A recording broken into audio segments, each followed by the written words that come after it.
My name is Alexis Jay, and I'm a safeguarding professional with more than 30 years' experience of leading and scrutinising the protection of children and vulnerable adults.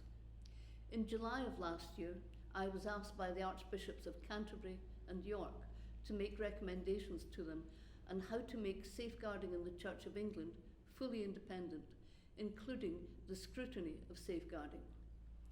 I have now published my report, and it is available for anyone to read on this website. If you're interested in church safeguarding, whether you're a victim or survivor of abuse, a safeguarding professional, a member of the clergy, or a volunteer, or part of the laity, I encourage you to read it for yourself. I would like to explain several things about this report.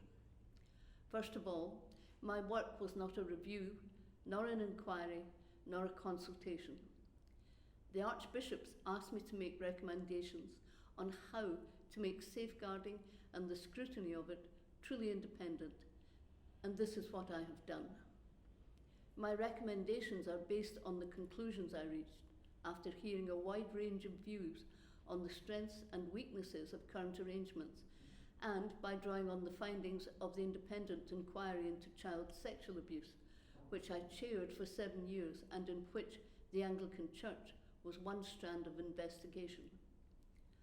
I have concluded that the Church must take urgent action to restore trust and confidence in its safeguarding, by victims and survivors, by those wrongly accused, as well as those in the wider Church.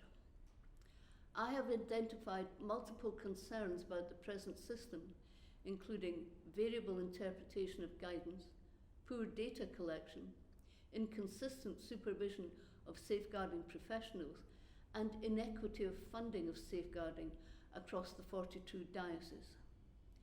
Overall, safeguarding in the Church falls below the standards expected and set in secular organisations, and it is clear to me that this will remain the case for as long as management for the delivery of safeguarding sits within the 42 dioceses.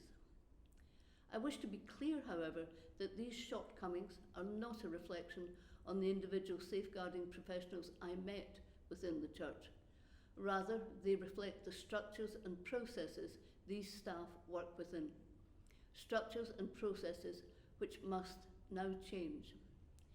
I wish to be equally clear that further tinkering with existing structures will not address the major concerns we identified and make safeguarding as professional, accountable, and trusted as it needs to be. As a result, I've recommended the creation of 2 separate charities, one for the delivery of independent operational safeguarding and one for independent scrutiny of these operational arrangements. These charities will be funded by the Church but independent of it.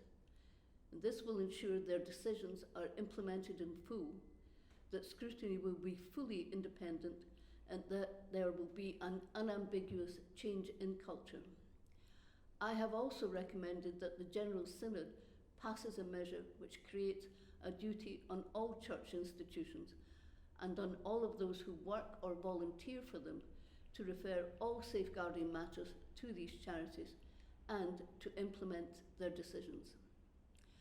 I would like to thank all of those who shared their views and experiences with me, and in particular, victims and survivors. It is now the responsibility of the Church to take forward these recommendations and deliver truly independent safeguarding. All of those who take part in Church life deserve nothing less.